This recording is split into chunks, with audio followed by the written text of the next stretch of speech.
Good morning. Welcome to the second day of the roundtable, which certainly promises to be exciting and challenging, as the panel this morning is entitled Israel as a Jewish and Democratic State, and we have three very distinguished panelists. I want to just introduce them very briefly. The first to speak will be Professor Claude Klein, whom we all know, since he's been our host now for 2 days. And Claude is obviously an extremely accomplished citizen who has at least two careers. He has a career in France. I see him in France, and he is always on French radio, television, newspapers. I know he has a contract with Gallimard, which is the most prestigious French publisher. So he keeps his French side. Maybe you don't know so much about the French side in Jerusalem. And, of course, then he has an Israeli side, too, which is very well known. And he's one of the great forces, as was said yesterday, of the International Association. He's really been the spiritual force behind this roundtable and the next big event, as the program, the chair of the program committee for what I think is a very exciting program that we have in Mexico City in December. So it's a pleasure to welcome you, Claude, in your own home. Our second speaker will be Michel Karyanni, who is on the faculty of Hebrew University and who has a very distinguished background. He, I understand, has a PhD from both the Hebrew University in Jerusalem. He studied before that at Bar-Ilan. He also has a PhD from the University of Pennsylvania in the United States. He has published and taught in private international law, civil procedure, and he has done work and writes a lot on Arabs in Israel. And I assume, maybe I'm giving away or maybe I have a prejudice, but that you are going to represent an Arab point of view on this question, an Arab-Israeli point of view on this question. And finally, Ruth Gavison, who may not remember, but I saw for the first time many, many years ago as she was visiting at Yale, and she's actually a student of ElArt. So, I mean, you cannot get better credentials for somebody in jurisprudence, and has been involved in so many things that it's, I'm sure that I could not list them or do any justice to it. But, I mean, she is extremely well known in the United States. So when I first started teaching, she was one of the names in jurisprudence that came up a lot. And she's worked very much on Zionism, on both philosophy of law and on constitutional law. And so it's a pleasure to see Ruth Gavison again and to have her on this panel. Before we start with this wonderful panel, I want to give the floor for a couple minutes. She has requested it to Julia, 1 minute, you can have two. To Julia Ilopoulos-Strangas, whom you all know from yesterday, from a member of the executive committee of the association and from a professor in Athens, who is going to make a public announcement of interest that we should all listen to. So, Julia, you go first. Thank you very much, Michel. In my capacity as president of the European Association Societas Juris Publici Europei, it's the European Association for European Public Law. I'd just like to invite you for the next Congress. It takes place in Strasbourg with the topic Soft Law of the European Organization. I shall be very lucky if if everybody comes, but I invite you to join us on 11 and 12 June in Strasbourg. Thank you. Thank you very much, Julia. And now, without further ado, the floor is Claude Klein's.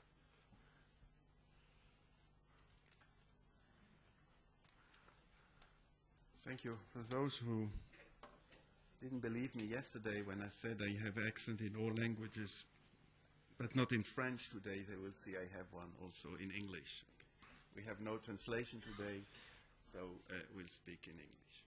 Now, my subject is the introduction to this great debate we do have in Israel, which is the debate regarding, I would say, the nature of the state, a Jewish state, what we call a Jewish state, and, of course, moreover, the relationship of that Jewish state with its Arab minority. That is, in other words, I will practically not touch upon the conflict we do have with the Arab states, even more or less with the Palestinians outside of Israel, but we will deal with the status of the Arab, what we call the Arab minority in Israel, which is practically 1/6 of the population of the state of Israel, which is right now 7,600,000, and the Arabs, well, there are some categories, we put them all together, Christian, Druses, etc., 1,150,000 persons. That is the relationship. Now, before I touch upon things I want to tell, I would like to make what I call a conceptual introduction. I would like to relate to the concept of a nation state. We know there are states in the world defining themselves as nation states. What does it mean? What does it actually mean that a state is a nation state? Well, it means obviously that there is a kind of identification of the state, of the apparatus of the state, with a certain nation, with a certain nationality, and that this state is carrying the values and the identity of that population. Now, everything is okay as long as we have what I call perfect nation states. Perfect nation states, not in the sense of perfection, moral or axiological perfection, but in the sense that, let's say, imagine 1 second, all of the inhabitants or citizens of the states belong to that particular identity. In that case, we would have, if we would have such a population, we would say, such a situation, we would say that this is a perfect nation state. A perfect nation state, that is, there is no minority. Well, there are practically no states in the world. You can find here and there such populations, but practically there are none. A second imperfection, the first imperfection being related to the fact that a certain percentage of the population belongs to another nationality. In our case, 20%. And 20% is really a very, very large percentage. Most imperfect nation states in the world do have minorities of 3, 4, 5%. Some cases, if I remember correctly, for instance, the Hungarians in Slovakia are 11%, and 11% is already considered, well, it's because they are Slovakian and because they are Hungarian, so it is considered as being a very, very large percentage. But 20% is even much more. That is, it's a real bulk, and then the question is, and I will try to discuss it, how can a nation state deal with a minority which is as large as 20%? That is a really great percentage. And then there is a second imperfection which can be dealt with also in theory, and this second imperfection, I would put it in the following way.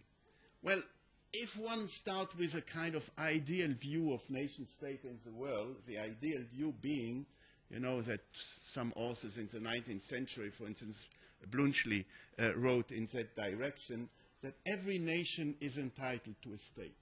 Okay? Every nation isn't, but it's entitled only to one state. So if you say that, then you will say that the perfection is attained when all the members of that given nationality are in that state. Well, that's not very often the case. It is sometimes the case. Well, in our case here, it is problematic. It is problematic because if this state, this nation state, defines itself as a Jewish nation state, then where are the Jews all over the world? What is the relationship between the Jews all over the world and the Jews here? Now, one thing, by the way, which I want to signal, which is not uninteresting, is the following. When this entire story began of the Jews, well, how we say, we put it that way, started coming back to Israel, in 48, for instance, it started actually earlier, then you had only 5, 6, 7% of the Jews of the world living in Israel. Right now, we passed 2 years ago the line of 50% for the first time. Now we are actually practically 51%. There are even more Jews now in Israel than in the United States. So, and this relationship is increasing very, very quickly. One, because there is the Jewish population all over the world is growing very older, and there is this great assimilation. Whereas here, of course, it is not the case. So we could expect that very, very quickly, within 10, 20 years, we would have here 60, 65%, which changes completely the relationship. On the other hand, well, there are two things we have to consider. A, that Israel is offering its nationality to all the Jews in the world. This is the essence of the law of return. The law of return saying in those words, every Jew is entitled to settle in Israel. Settling in Israel gives to the Jews the possibility of obtaining the Israeli citizenship automatically, by the way, unless they deny it. That is, a Jewish settler in Israel can come freely to the country and will become an Israeli citizen unless he declines the Israeli citizenship. By the way, he can do it only if he has another citizenship. Okay. But you can have dual citizenship already. So Israel is offering the citizenship to all the Jews over the world, but, well, they don't necessarily accept it. Okay? That is, not only do they not accept it, not only do they not settle here, some of them actually are not interested. And, you know, some of them are really extremely hostile even to the very idea, because some of them, I'll tell you an anecdote about that, which is, in my view, very interesting. It goes back to the famous Balfour Declaration. Okay, and when the Balfour Declaration was published, this is November 2nd, 1917, by the government of His Majesty. It was His Majesty at the time. So it said, well, the government of His Majesty views with favor the establishment of a national home for the Jewish people in Palestine. So there was a vote in the government. And there was one person opposing, the only Jewish member of the British cabinet, Lord Montagu, opposed because, well, he said in a private letter, I didn't work that long in my life to be a member of the cabinet in order to be told that my place is to go back, to go to Palestine. So this means, in other words, that not necessarily do the Jews accept that view. This is a view which is that view that this is a national state or their national state. This is the official view of the state of Israel. So my starting point is then that the state of Israel is considering itself as a nation state of the Jewish people, which has been actually recognized internationally by the United Nations, etc. We don't have to go back to that. Now, this started in 1948. I would now bring you to the year 1965. In 1965, we had an election year, and under our law, a party at this time could present a list of candidates, of citizens. They just needed at this time, I think, 1,500 signatures of citizens of the state of Israel, and this was enough to present their candidacy. One Arab political party presented such a list called ElArt, which is the Earth, and this list actually was a very nationalistic Arabic list, which in the program of the party, they were denying actually the Jewish character of the state, and they were asking for replacing the state of Israel by another state. I mind you, please remember that we are, of course, 65 is 2 years before 67, nothing to do with the conflict. This is before the war of 1967. We deal only with the situation of the Arab minority in this country. And the party said, well, we want another state here, probably also reunited with the West Bank later, etc. The case came first before an electoral commission. This is not very important because the electoral commission is a political commission which rejected that list. But it came then in appeal before the Supreme Court. Now, the powers of the electoral commission were only technical powers. Just, well, we have to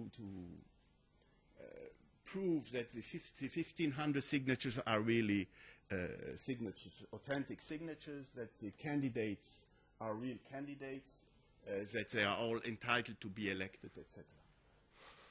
So it came before the Supreme Court. By a majority of 2-1, the Supreme Court decided to reject the list. And the rejection of the list, well, it was motivated a little bit differently by two of the members writing the opinion for the majority. One said, well, there is a kind of supra-state law above the state. The state can protect itself. And if a list comes and says, well, we want to destroy the state doesn't have to accept it. Well, we can accept this position. We could accept it. But we should remember that at this time the Commission had no such power. So this is a right, a kind of self-defense right, which stems out of the case itself without any basis in statutory law. The other member for the majority, well, he spoke more not on the concept of a state, but the concept of a Jewish state. But the analysis of the case is the same. Only one of the three justices said, well, no, we can't accept it. We have to accept that list. There are no such powers. Now, we went with that situation for over 20 years. That is, the list could be run for the elections. Then came, in 1984, a new case appeared. At this time, we had a list which the late Mayor Kahana, who was obviously, I would say, racist, anti-Arab, anti-democratic. And some people tried to have the Commission and then the Supreme Court drawing a parallel between the situation in 1965 and now the situation in 1984, saying we have to defend the state as a Jewish state, but we have also to define the state as a democratic state. The court didn't accept it. The court didn't accept it. And the court said, well, we are not going to extend the scope of the jurisprudence of 1965 to that new case. Then the Knesset intervened. I wrote a piece on it, and I had a sentence which some of the judges didn't forgive me for some time, because the Knesset, yes, established a new rule saying there is a parallel between the two. And I said, well, for the first time, probably the last. There is more wisdom in the Knesset than at the Supreme Court. Okay. They didn't like that expression, yes, but I stick to it. I stick to it. Now, the famous Article 7a, which is Article 7a of the Basic Law of the Knesset, now prohibits, it has been changed, amended later, but it's not important for our purposes, says that a list can be banned if it doesn't accept the Jewish character of the state, or the democratic character of the state, or incites to racism. Now, since that period, practically there have been no banishment anymore. The court it has been said yesterday, I don't, maybe by Aaron Barak, but somebody recalled it yesterday.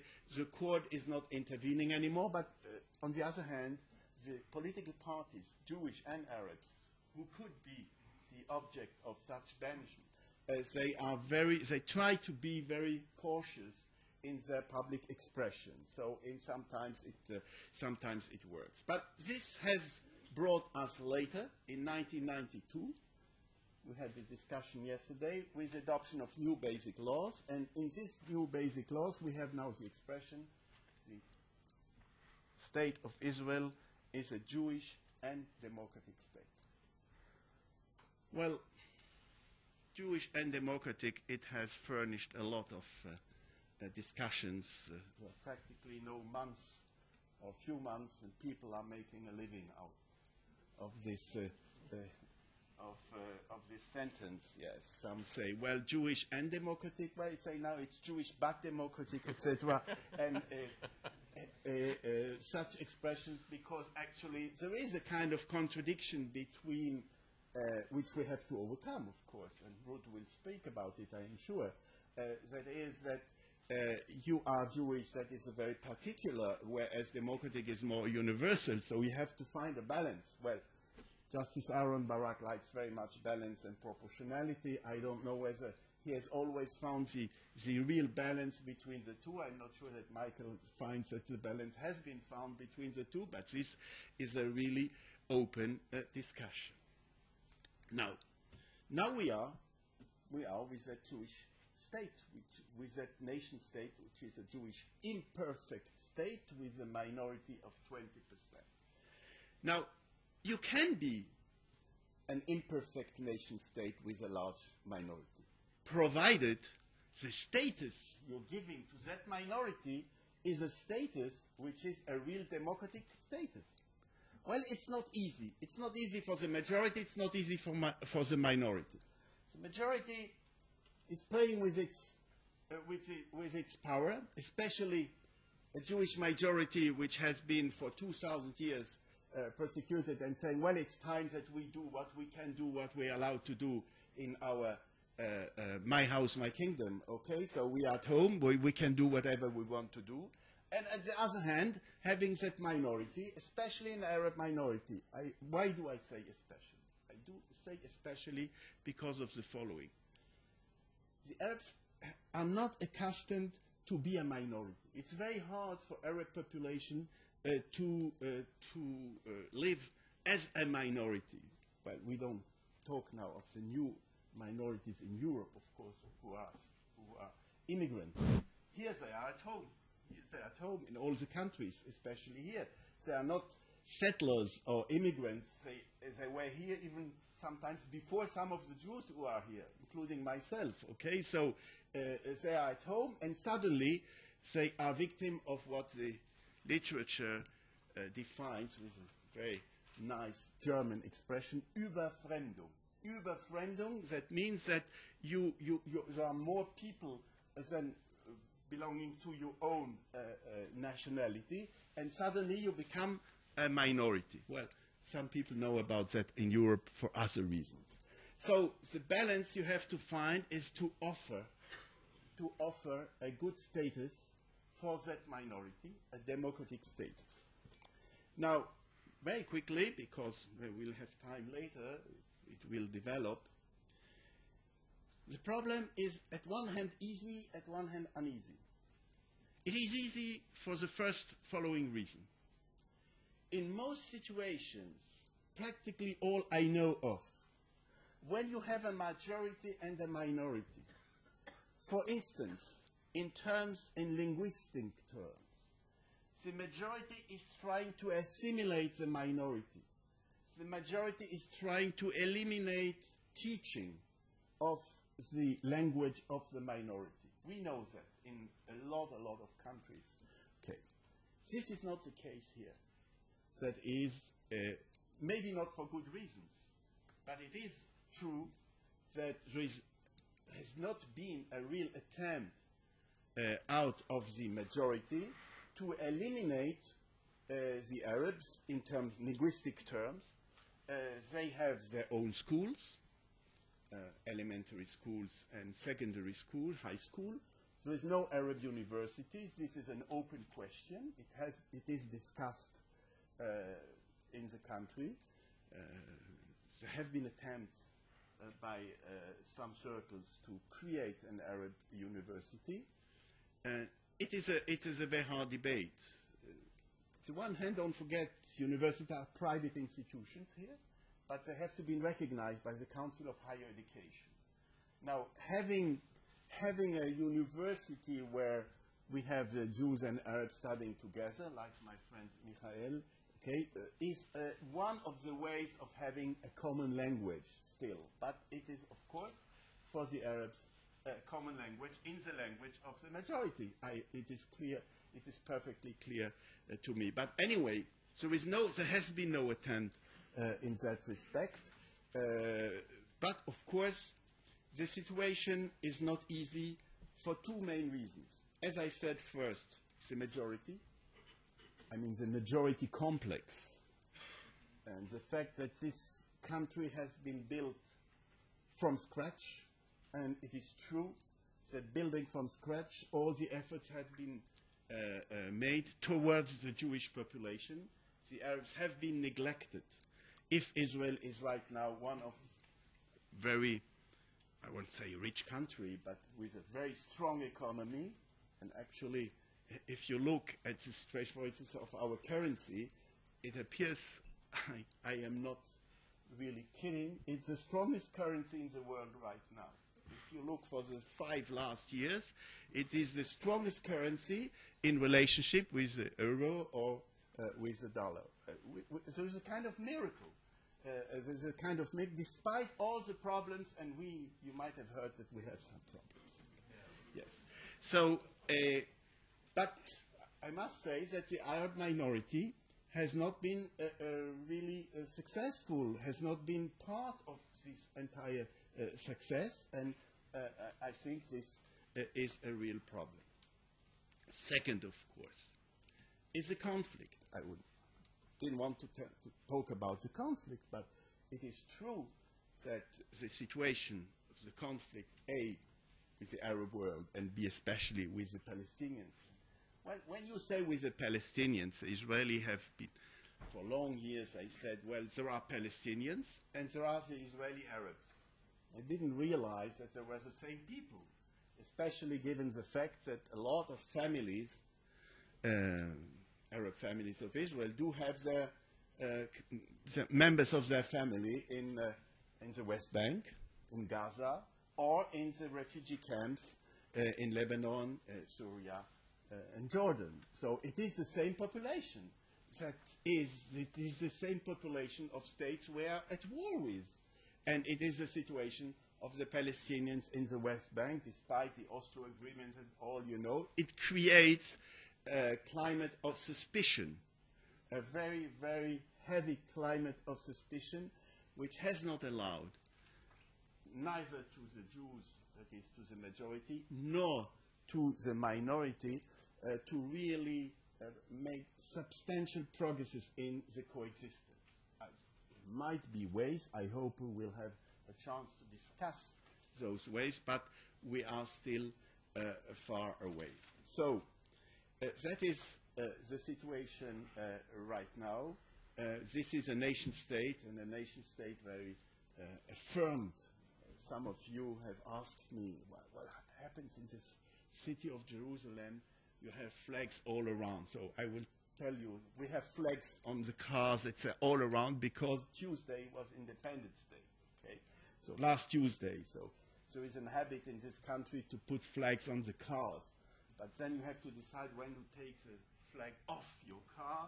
And it's, well, sometimes takes 2 or 3 weeks. So you won't see, if you come back with it in a month or two, you won't see so many flags anymore. We are not so flag-minded as one could imagine. But anyway, it is a nation state where the population is, the Jewish population, is very, very minded, not nationalistic, but proud of this new independence, 62 years of independence. And, you know, when you have that Independence Day, which was a very nice day, by the way, it was 34 degrees, so it was a very hot day for the barbecues, etc. And this is a day, well, I have to say it's a day of mourning for the Arabs. They call it the Nakba, which is a catastrophe, because for them this very day, which was May 14, May 15, was midnight, May 15, 1948, which is the day of independence for us, is a day of mourning for them, and we have to understand it. Well, there we are. Thank you.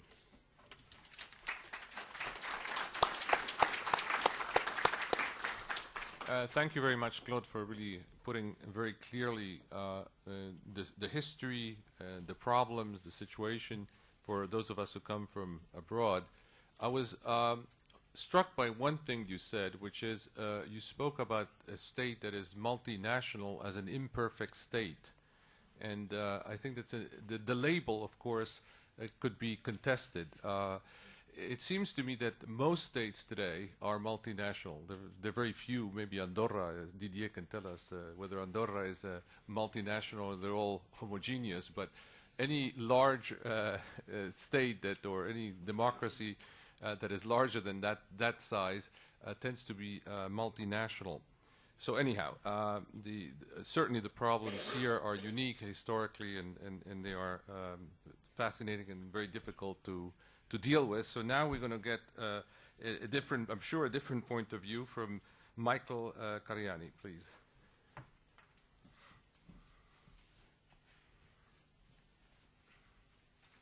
Good morning. It's a pleasure to be here with you. Actually, I will continue some of Claude's points, and I would elaborate on some of the arguments he has made and take you deeper into the definition of a Jewish and democratic state here in Israel. But before I do that, I need to make one additional point, is that when we discuss a Jewish and democratic state in Israel, we usually have another conflict, which is very present, which is the religious and secular conflict, which is the tension between religion and state in Israel, which itself happens to be Jewish and democratic, because when this conflict is discussed, it's mostly discussed in terms of the tension between Jewish institutions, Jewish norms, and democratic norms on the other hand. We tend to discuss the issue of to have freedom from religion, not freedom of religion in Israel. This is the main problem within the Jewish and democratic conflict when we come to the definition. But it's not by coincidence that when the definition is discussed today, it concentrates on the Palestinian Arab minority inside of Israel and not on the religion and state conflict. Because I think on the issue of religion and state, there has been made some substantial progress in the past decade. Important documents came out where compromises are been conceived, and within that sphere, I think there is a chance of reconciliation. But within the sphere of our tension, the Jewish and democratic within the Jewish and Arab conflict inside of Israel, I think the prospects of reconciliation in the future are not the same. They are different. And unless we start to think differently about the problem and think of innovations for the current position, I'm not that optimistic. And I regard Robert Kennedy's saying that we should start to dream of what we do not have and ask why not, instead of just seeing what we have and asking why. And maybe I will go into that at the end of my talk. Now, I've written something in order to give you a concentrated view, because there's a lot of information, there are a lot of details, and it's very hard to give that just by speaking. So I will read some, and then I would come back and talk about some of the issues, and we'll see how things would go. In liberal democracies, the concept of equal citizenship is the raison d'etre of the state. As a result, the state's primary objective is to serve all of its citizens. irrespective of their ethnic or religious identity. But in a nation-state, the state is established in order to serve the interests of its national majority, rather than those of all its citizens. The state is not conceived as, nor does it pretend to be, neutral towards the identity of its citizens. On the contrary, it actively works to promote the security, demography, language, culture, and interests of its national majority. As a result, the non-core groups cannot be fully equal and cannot fully identify themselves with the state. Instead, they are sometimes granted certain group accommodations designed to maintain and preserve them as a distinct and separate entity.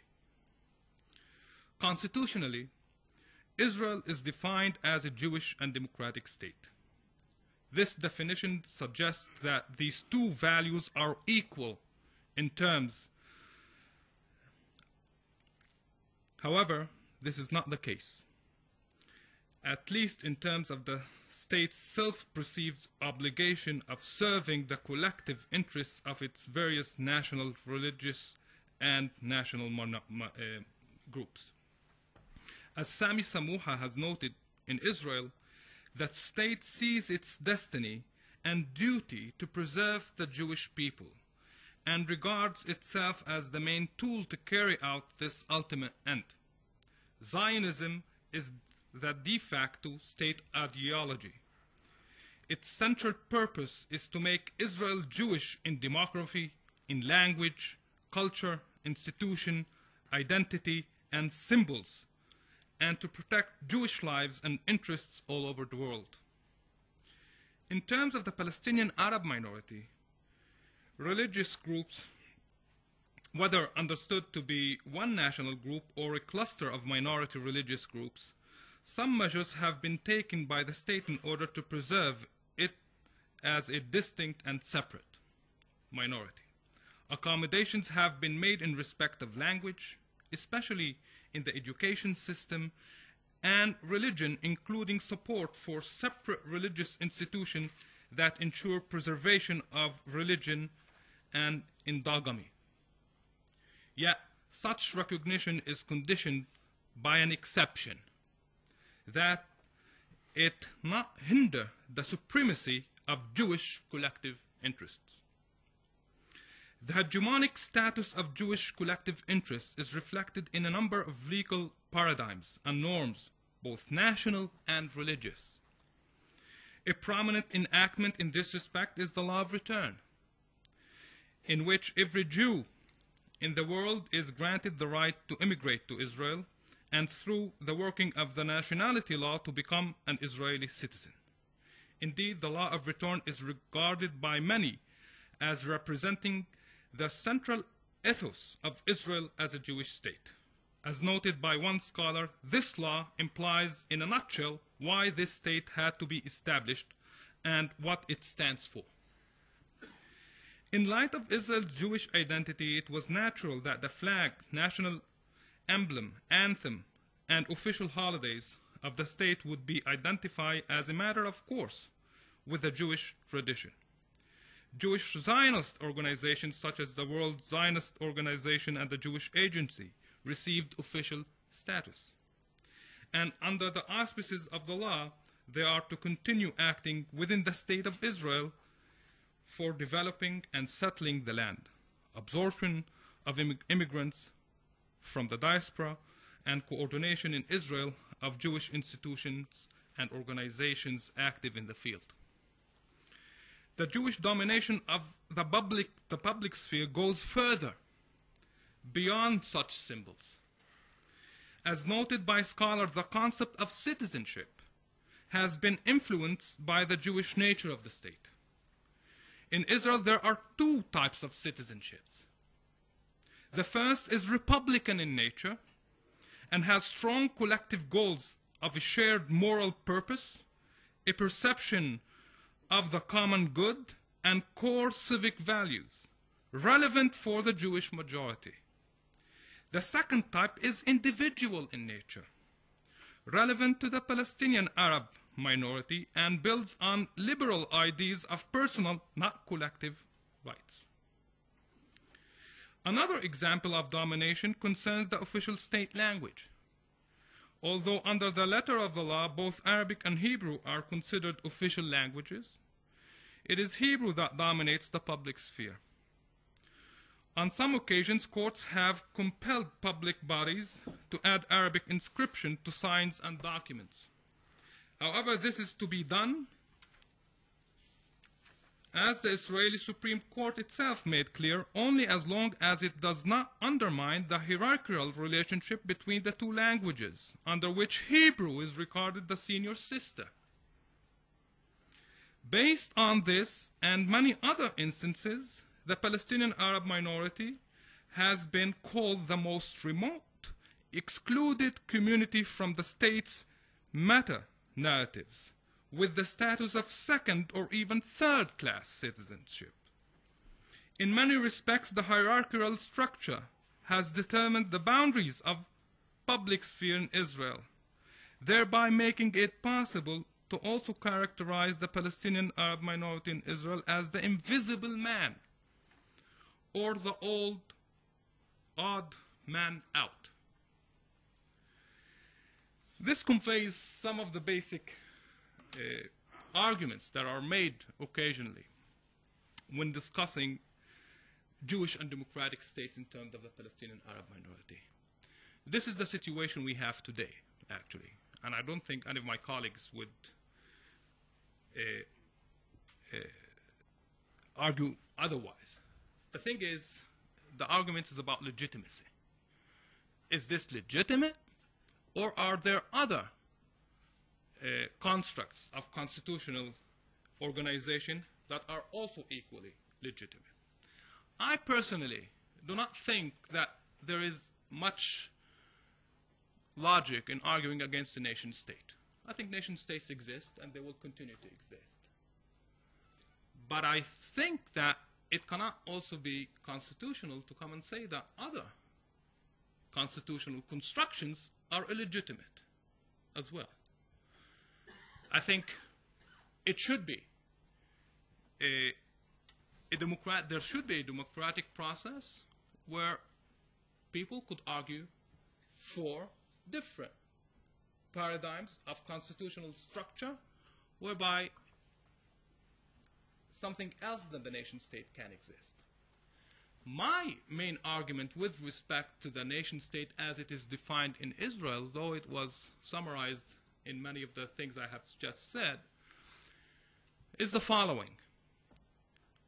I think both Jews and Arabs here in Israel has made a very good case in terms of the world at large, arguing about the Jewish state, arguing about the rights of minorities inside a Jewish state. And I think both collectivities have also done a good job in terms of their groups themselves. Indoctrination has been very successful in terms of convincing the vast majority of both groups for their arguments, for their case. I think that's not much as an issue. But I think both groups have done a very poor job inside of Israel of convincing each other of what should be done. And my main argument goes to the common sphere in Israel. What do we have in common? Setting aside the issue of the legitimacy of a nation state. What do Arabs and Jews have in common in Israel? And I ask myself, why do I have in common in terms of the public sphere? Not as colleagues to Ruth and Claude, a sphere in which I have a lot in common. But I ask myself, where am I in the public sphere of Israel? How do I feel on the day of independence? Do I feel part of the state, or the odd man out, or the invisible man? And I think a nation state, Jewish, French, or whatever, in order to live up to the ideals of a state, of a democratic state, it has to offer a common sphere, a public sphere that can be shared by all its citizens. it cannot just restrict itself to one group. And on this issue, I think Israel has done a very poor job. In the lecture I gave just last week, and I went into asking, what do I have in common in terms of the public sphere in Israel? And I could identify 3 things. I have an Israeli ID card, which is blue, not orange, as it is in the West Bank.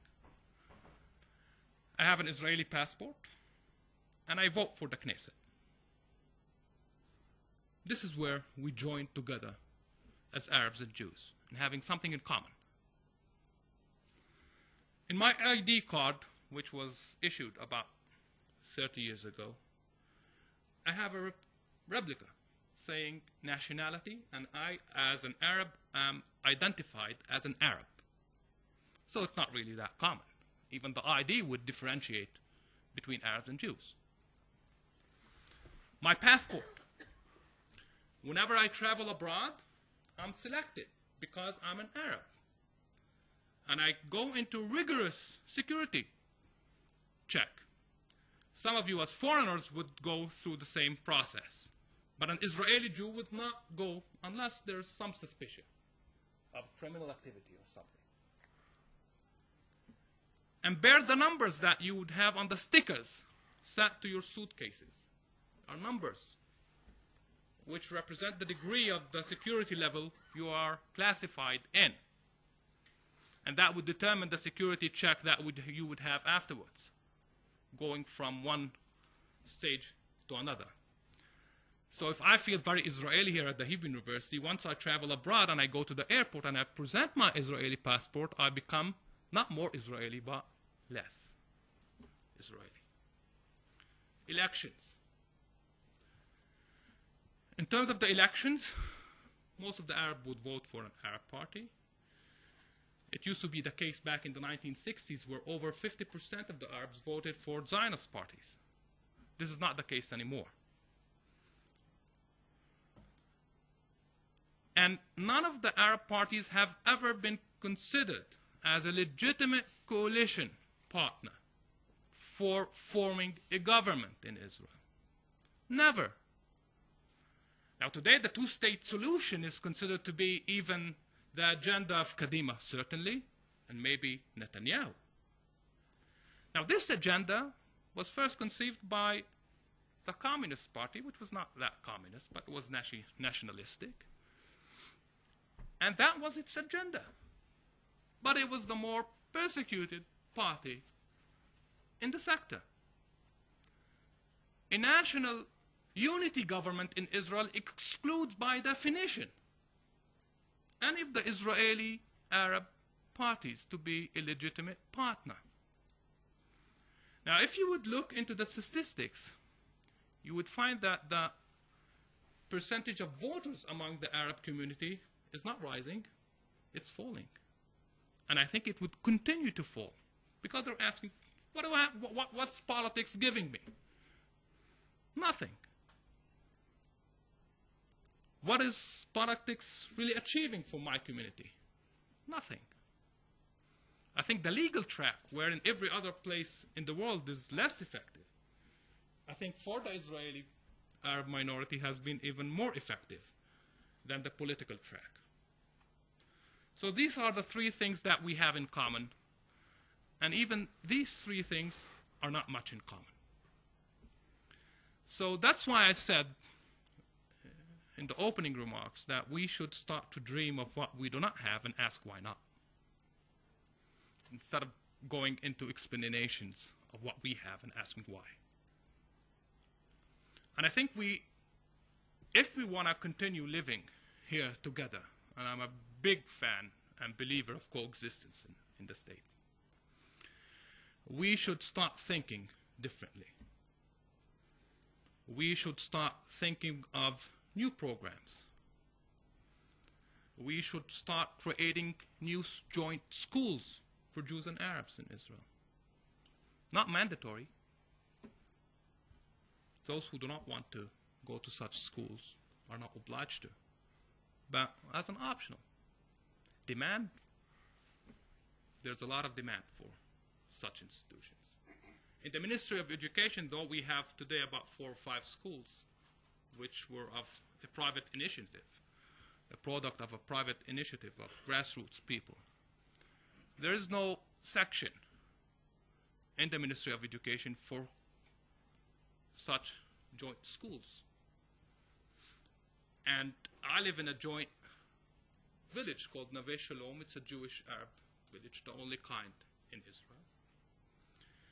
And when I argued the case before the Supreme Court contesting something, we were classified as a Jewish school because there isn't a division in the Ministry of Education for such coexisting schools. Would that undermine the Jewish nature of the state?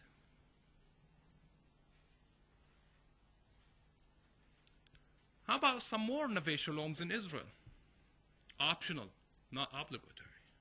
Why couldn't the government at least, I'm not saying, we have been saying that for long, establishing an Arab village, for God's sake, in the state. Not one Arab village has been established from 1948 until today. 2 or 3 Bedouin villages in the south of Israel has been, just only to collect the Bedouins. But not one Arab village has been established. But let's establish 4 or 5 joint villages of Jews and Arabs. Demand, in my village, there are about 300 families waiting in line. We're still waiting for changing the zoning status of the land surrounding the village in order to give permits. It's much easier to build a settlement in the West Bank, and be careful when you see the discussion on Jewish and democratic state, how the green line of Israel becomes so clear.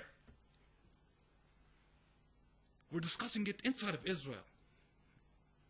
But Israel is also present in the West Bank. It has been for over 40 years. And you cannot just deny that this is outside the sphere of Jewish and democratic. The Jews who are settling in the West Bank are not settling in the name of the French Republic. They are settling in the name of Jewish ideology, not that of Ruth and Claude, but an ideology that many of the governments did support because these settlements were created by the Israeli government. So this is another challenge. You cannot just create the green line for one argument and dismiss it for another. Either it is present or it's not.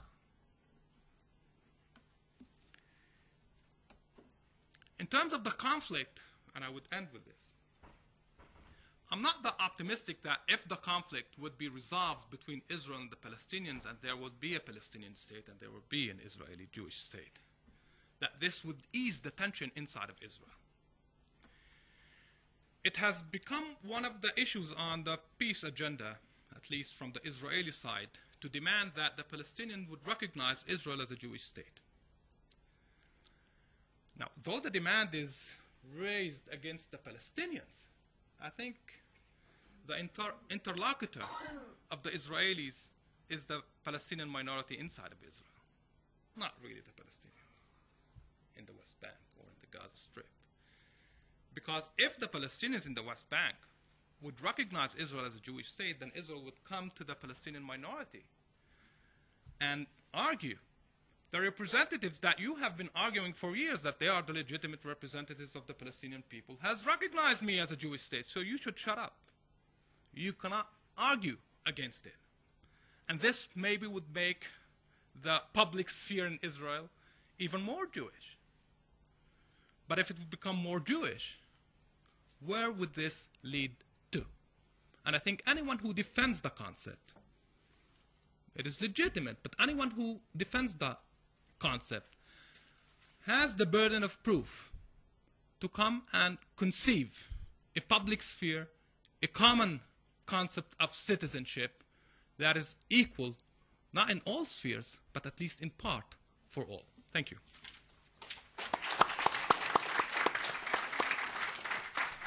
Thank you very much for this sobering account. One thing that strikes me is, and I wonder to what extent this is useful as a framework, is I see two possible models, assuming that there is a way to go forward that is more conciliatory and positive.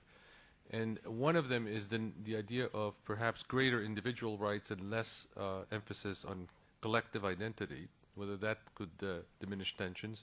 Or the other one is squarely to look at this as a multinational state in which maybe group rights could be enhanced so as to render the situation less tense. Anyhow, this seems to be a conceptual issue, but I think that working through it, maybe one could look at possible ways to ease the situation. Anyhow, our next speaker is Professor Ruth Gavison.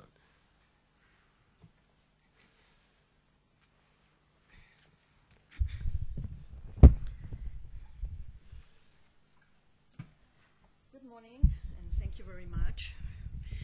As you have heard, Claude, Michel, and myself have been through something similar a few weeks ago, and I must say that there is always the novelty of hearing the debate as it is presented, and I think it's a serious challenge.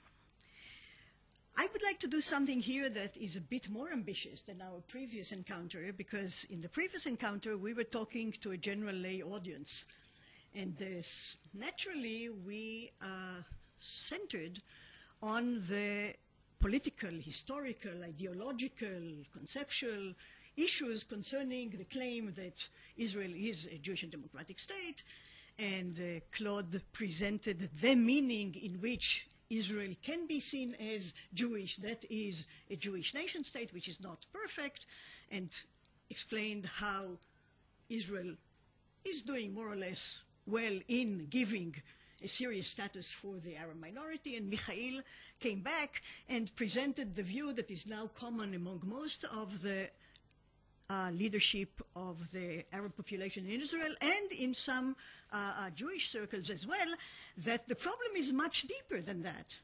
Because when you say, are we at the right balance between the two, we are asking the wrong question. Because the question is not the right balance between the two, because the two cannot coexist. There is, as Claude conceded, a contradiction between the terms. And if there is a contradiction between the terms, it's not clear how you can mitigate the contradiction. So I would like to argue that there is no contradiction, but first I want to say that in this particular context, I want to tie this debate into the debate of this conference, which is constitutions, constitution making, and especially changes in constitutions, and especially unconstitutional or allegedly unconstitutional amendments to constitution, especially as they are related to identity, because I think it's quite clear that this is what we are having here. And in fact, we can talk about the history of this debate also in terms of the history of the constitutional process in Israel, as Claude started to describe it. I want to say that I'm teaching a course called Israel is a Jewish and Democratic State. It's a one-term course to the master students of the Hebrew University. This is 3 hours every week for a whole semester. And by the end of the semester, the students say that, well, we started to understand some of the complexities. So the hope that we can do something really illuminating in this panel must be taken very, very cautiously. But let's try and, jump into the water. Okay. In 1947, 29th of November, the United Nations, after a long historical process, decided that there will be founded in the British mandatory area of Palestine, Eretz Israel, 2 states. One Jewish, one Arab. Jewish Arab, not Jewish Muslim or Jewish Christian. In fact, the Arabs of Palestine were very angry, and justly so, from the very beginning of the Zionist movement about the fact that the Jews were seen as a nation, but when the League of Nations and the British promised that the rights of the Arabs will not be injured, they saw the Arabs as religious communities. And the Arabs said, what is this? Jews are a people and we are religious communities? This is not right. Acknowledge our nature as national communities. 1937, Arab Revolt, Peel Report, the first partition. The British conceded that this was a mistake, that what we see here is two national movements struggling. This was repeated in UNSCOP. This was repeated by the United Nations resolution. The United Nations resolution meant that this was not the only constitutional arrangement that was possible. It meant that under the political circumstances between the two nations, the expectations that Jews and Arabs could rule together one state were an illusion. Why? Because they disagreed on everything. Primarily immigration. The Arab didn't want to allow the Jewish immigrants from then Europe and later Arab countries to enter Israel.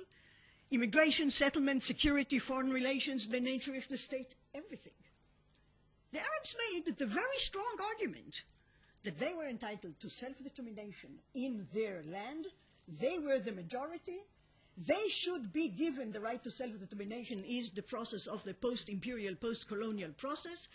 And they should, by majority vote, decide the nature of the country. Now, this was a very powerful argument. The only reason the international community did not accept that argument was the fact that at that stage in Israel were 600,000 Jews, and it was quite clear that the Arabs were not willing to recognize or to guarantee either the individual or the collective rights of these Jews. So in order to protect these rights for the Jews, partition was decided.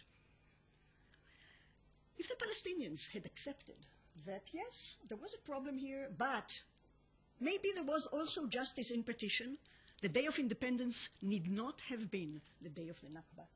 It could have been the day of independence of two independent nation states in Eretz Israel, Palestine. This did not come to be tragic. Tragic. Now we are learning to live with that tragedy. And it is tragic. Okay, so now let's look at the constitutional history. When Israel was founded, there was a lot of international pressure not to declare the foundation of Israel. I'm not going to it. It's fascinating. Israel was founded. The declaration of the proclamation of the state defines Israel as a Jewish state and includes a guarantee of individual and group rights to the Arabs.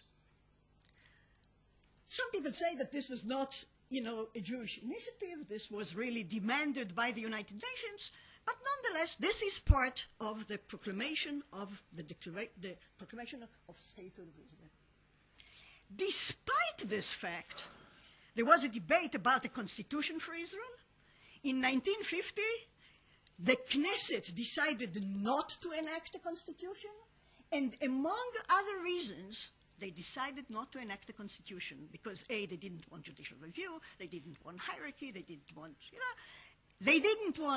they couldn't really make a decision on state and religion. And there was a debate, and they didn't want to define an answer to the Jewish-Arab problem within Israel. From the very beginning, Arab citizens got the vote. Not all Arab residents became citizens. This was amended in 1980. Don't want to go into that. In the original debate about the right of return, there were two voices. The law of return is a law that is seen as a paradigm of the Jewishness of Israel and is criticized by some Arabs. I think it's a justified law. I cannot go into the details of that here. But the law of return initially was proposed as part of a neutral law of immigration. And naturally, the Jewish government thought that within its general discretion in immigration, it could find ways of encouraging Jewish immigration. The idea was not that immigration would be colorblind, but the idea was that you didn't want to have Jewish preference in the language of the law because you wanted the appearance of neutrality. But then the decision was that this couldn't work. This couldn't work, people said, because this undermines the nature of the state. You want to declare the law of return because you only want to have the law of return if you can justify it. You don't want to hide the law of return. You want to declare the principle and stand behind it. And that's what was done, and this, I think, is what's being done until now. And okay, so here's the law of return, but in 1950, no constitution, no declaration of the Jewishness of the state in legal binding materials, and not only that, a refusal to entrench the law of return, a refusal to create a specific law, higher law of the law of return. Okay, basic clause, Yardor, a very fascinating case. You can see Yardor ElArt, the 1965 decision we heard from, as a very interesting move by the Arab party saying, I'm amending the constitution, and by the Supreme Court of Israel saying, there is an unwritten constitution here that Israel is a Jewish state, and if you're going to deny the Jewishness of Israel, you cannot participate. And this was then incorporated into Section 7. 1992, I think, was a total mistake. I think it was a bad idea to couple the attempt to overcome the objections to the constitutional process by having an incomplete Bill of Rights with the definition of Israel as a Jewish and democratic state within the Constitution. I think this was a mistake because it made this a legal and constitutional question and not, as it should have been, a political, ideological, social, historical question. This, I think, is a proof to the wisdom of the founding fathers and to political, tactical mistakes of people in 1992. I don't want now to go into that. This is now a fact. So the Supreme Court now has to decide what is a Jewish state. The Supreme Court not only has to decide it, but it may decide it as a way of invalidating primary legislation in the Knesset. I think this is a terrible idea. But I want to go back to the real question. Now that there is this definition as part not only of laws in Israel, but of basic law in Israel, now the debate about the constitution in Israel is becoming much more difficult because it's much harder to decide to take this definition out of the constitution of Israel than to have decided earlier not to put it in to start with. And in fact, part of the tragedy of the situation within Israel between Jews and Arabs is that the Arab minority that supposedly would have been one of the great beneficiaries of a complete constitution with judicial review, with independent judiciary, with a Bill of Rights, with equality, with all these things, all the leaders of the Arab minority in Israel object to that kind of a constitution because they understand that part of the constitution will be a repetition of the definition of Israel as a Jewish and democratic state. Now, should Israel, going back to the ideology and the history, should Israel remain a Jewish and democratic state? My answer is clear, and the answer is yes. Is it inconsistent with democracy? The answer is no. Why no? Because democracy and Jewishness are not on the same plane. Democracy is the regime, the rules of the game structure in Israel. It means that Israel is committed to making decisions by the consent of the governed, that there are elections, free elections, freedom of speech, freedom of association, independent judiciary, rights, protection of rights, all of this stuff. As far as I understand from my comparative understanding of democracies as ideal types and democracy not as an all or nothing concept, but as a more or less concept, Israel is as democratic and probably more democratic than many democracies in the world. I don't think there is a serious theoretical or political reason to say that Israel is not a democracy. I think that in some senses, Israel is a crazy democracy, totaling on the suicidal. Okay, so I think Israel is a democracy. It's democracy in the formal way. It's also a democracy more or less in other senses. The Jewishness of Israel is not against democracy. The Jewishness of Israel means, A, that there is a Jewish majority in Israel, and B, that Israel is, as Claude said, the state in which the Jewish people exercises the right to self-determination that is based in the United Nations declarations and the conventions and the Wilson Principles and all the sentiments of the international community affirming the rights of people to not only care about their individual rights, but also want to have one place in the world in which the public culture is theirs, and in which they are not a minority, and in which the calendar is theirs, and in which they can make their language survive because it's a living language. All these things are supposed to be the rights of people. I cannot go into the very important debate of whether Jews had the right to come to Israel and create a critical mass in Israel so that they could have a basis for self-determination in Israel. It's a very complicated question. I think the answer is yes. I've written about this. Many other people have written about this. You know, we can go on but my point now is that, yes, this question should be faced and it should be put on the table. I agree completely with Michel that Israel was not designed to be, was not established as, and does not strive to be a neutral state. Some states are neutral. I don't know that any state is fully neutral. I don't think it's possible to be fully neutral. Public space, language, things like that are never neutral. Even culture is never neutral. There is also always assimilation. Quebec and Canada, we have many examples. Belgium, that is not managing its multiculturalism, multilingualism, doesn't matter. But let's say that there is a model of a neutral state.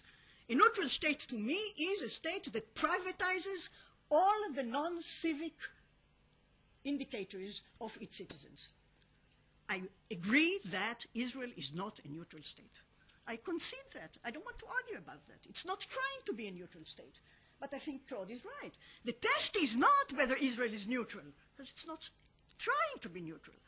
The question is whether Israel succeeds in creating a right balance between the mission of the state as the vehicle for Jewish self-determination and its responsibility, clear responsibility, not only because it's a democracy, but also because it's a state, but definitely because it is a democracy, to treat all its citizens as equal.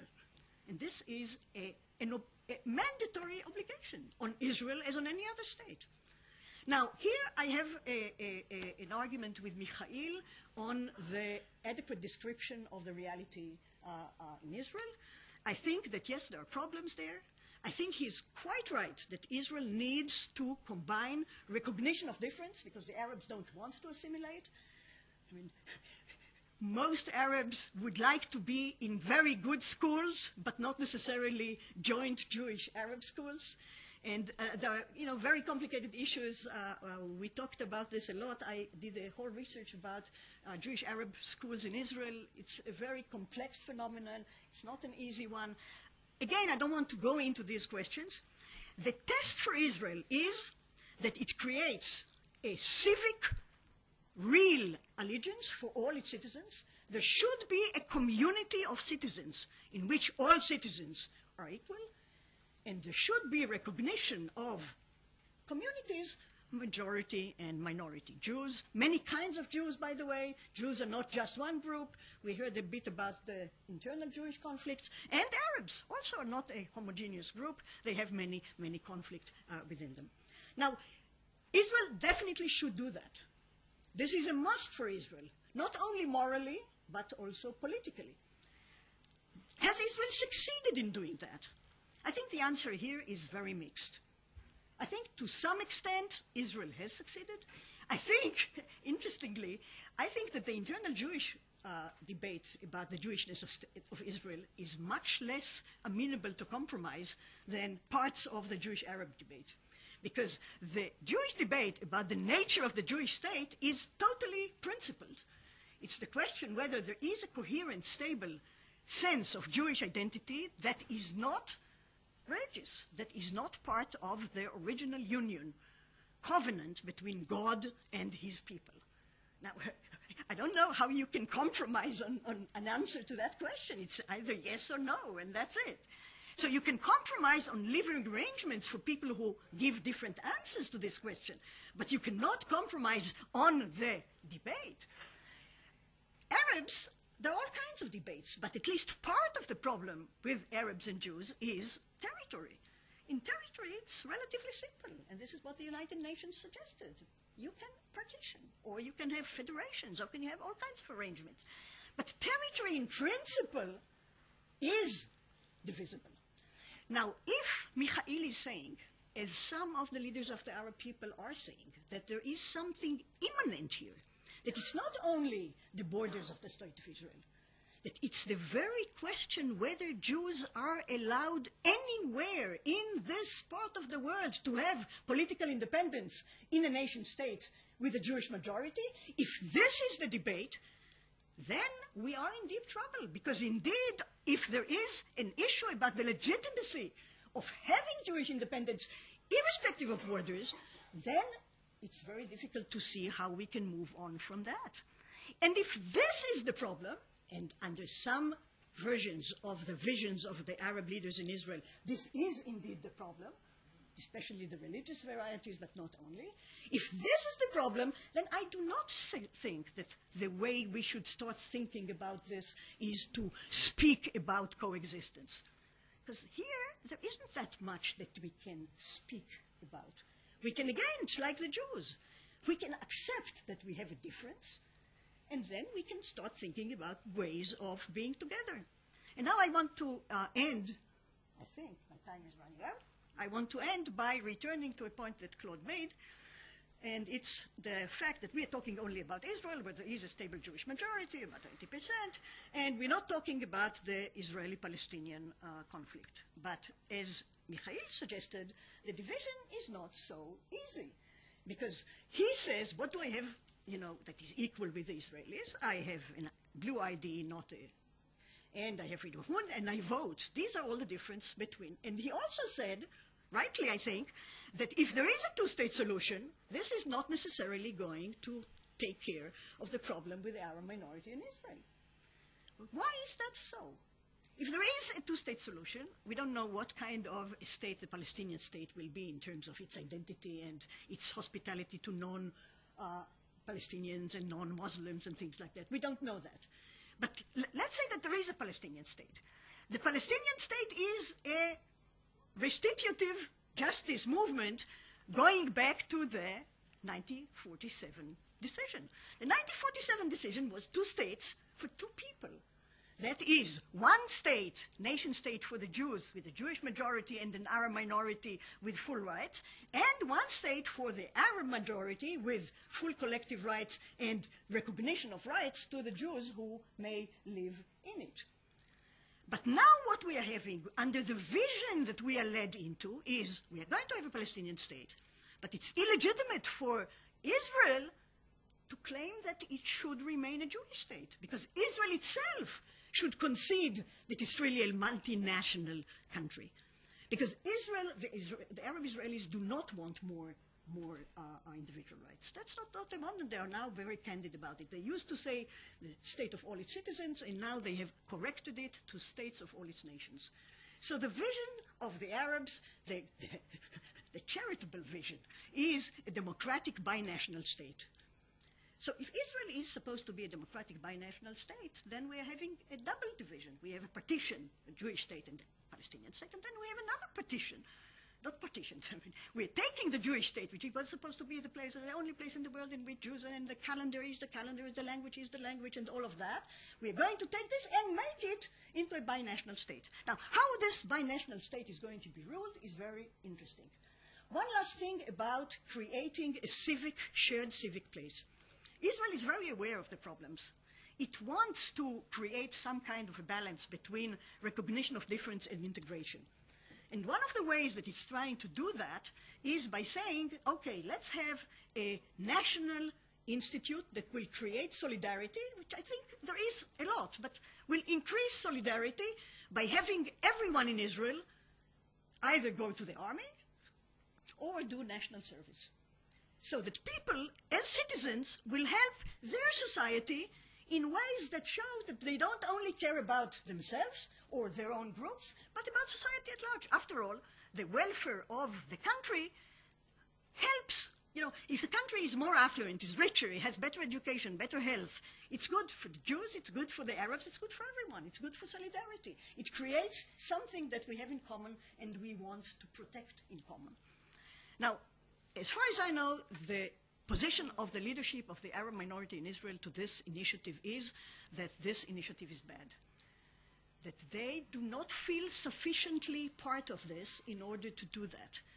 Now, I think that this may suggest that the alienation and the problem with the shared civic place is not only the result of the Jewish definition of the state, it's also the result of the ongoing conflict and the perception that the only way the conflict can be solved is by allowing Arabs everywhere to feel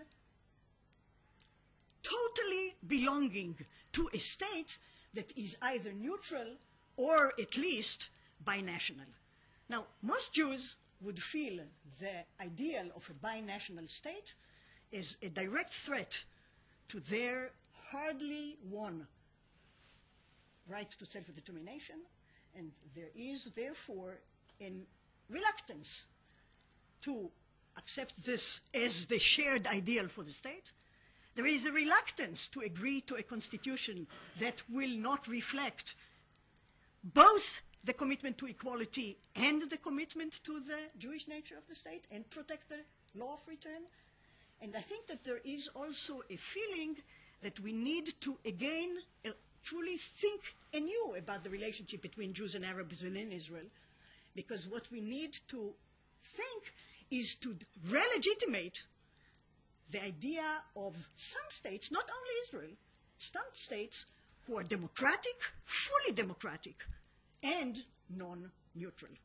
Thank you very much. Thank you very much for a very clear and I think complex. You did wonders with an extremely complex situation, and I sense that we have quite a bit of, if my perception is correct, quite a bit of agreement on the facts, but quite different interpretations on the implications and the roads to go.